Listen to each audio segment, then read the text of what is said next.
गणेशाय नमः। आइए सुनते हैं श्री गणेश द्वादश नाम स्तोत्र।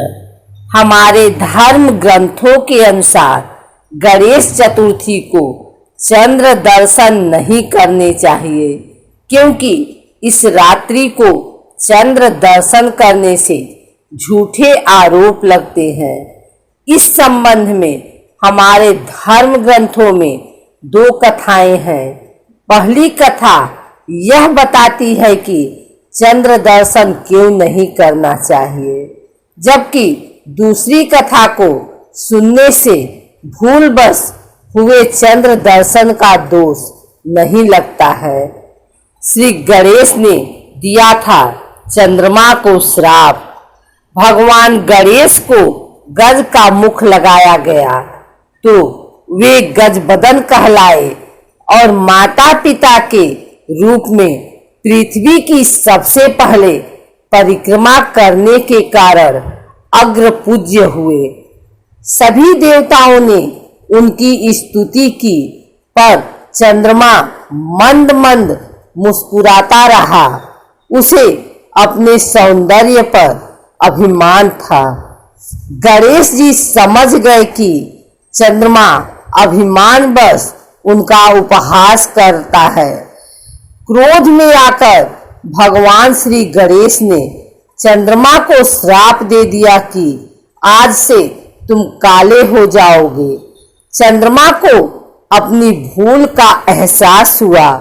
उसने श्री गणेश से क्षमा मांगी तो गणेश जी ने कहा, सूर्य के प्रकाश को पाकर तुम एक दिन पूर्ण हो जाओगे, यानी पूर्ण प्रकाशित होगे। लेकिन आज का यह दिन तुम्हें दंड देने के लिए हमेशा याद किया जाएगा। इस दिन को याद कर कोई अन्य व्यक्ति अपने सौंदर्य पर अभिमान नहीं करेगा। जो कोई व्यक्ति आज यानी भाद्रपद मास के शुक्ल पक्ष की चतुर्थी के दिन तुम्हारे दर्शन करेगा, उस पर झूठा आरोप लगेगा। इसलिए भाद्रपद माह की शुक्ल चतुर्थी को चंद्र दर्शन नहीं किया जाता है। भगवान श्री कृष्ण पर लगा था चोरी का आरोप। सत्राजीत नाम के एक यदुवंशी ने सूर्य भगवान को तप से प्रसन्न कर संयमंतक नाम की मणि प्राप्त की थी। वह मणि प्रतिदिन स्वर्ण प्रदान करती थी।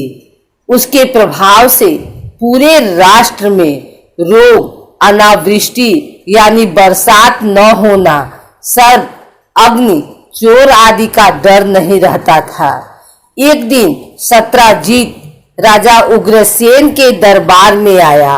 वहां श्री कृष्ण भी उपस्थित थे। श्री कृष्ण ने सोचा कि कितना अच्छा होता यह मणि अगर राजा उग्रसेन के पास होती। किसी तरह यह बात सत्राजीत को मालूम पड़ गई, इसलिए उसने मणि अपने भाई प्रसेन को दे दी। एक दिन प्रसेन जंगल गया। वहां सिंह ने उसे मार डाला। जब वह वापस नहीं लौटा तो लोगों ने यह आशंका उठाई कि श्री कृष्ण उस मणि को चाहते थे, इसलिए सत्राजीत को मारकर उन्होंने ही वह मणि ले ली होगी।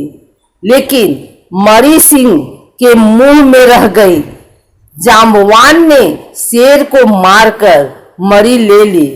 जब श्री कृष्ण को यह मालूम पड़ा कि उन पर झूठा आरोप लग रहा है, तो वे सच्चाई की तलाश में जंगल गए।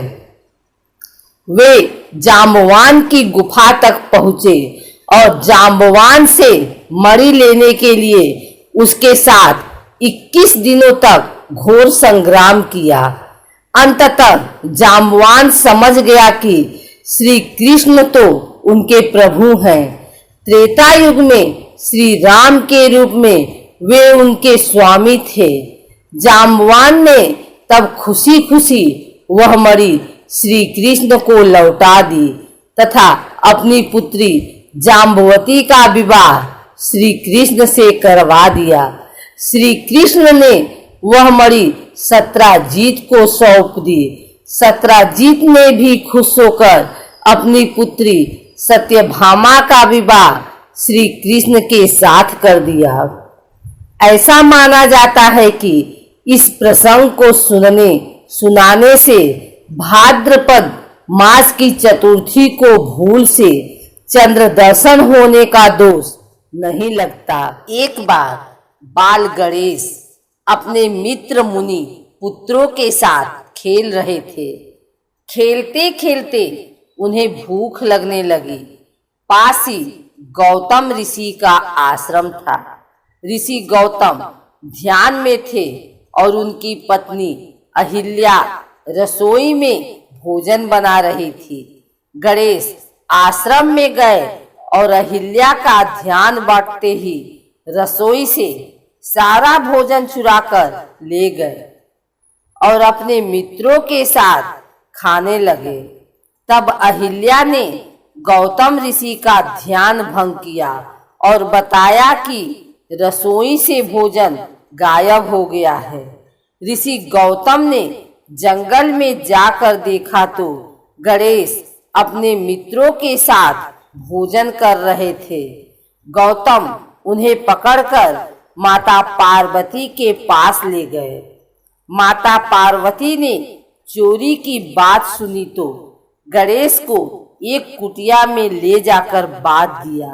उन्हें बांधकर पार्वती कुटिया से बाहर आई तो उन्हें आभास होने लगा जैसे गणेश उनकी गोद में है। लेकिन जब देखा तो गणेश कुटिया में बंधे दिखे। माता काम में लग गई। उन्हें थोड़ी देर बाद फिर आभास होने लगा जैसे गणेश शिव गणों के साथ खेल रहे हैं।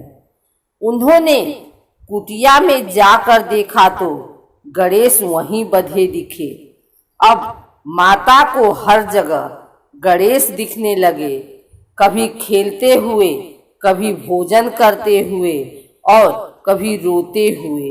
माता ने परेशान होकर फिर कुटिया में देखा तो गणेश आम बच्चों की तरह रो रहे थे। वे रस्सी से छूटने का प्रयास कर रहे थे। माता को उन पर अधिक स्नेह आया और दयावश उन्हें मुक्त कर दिया।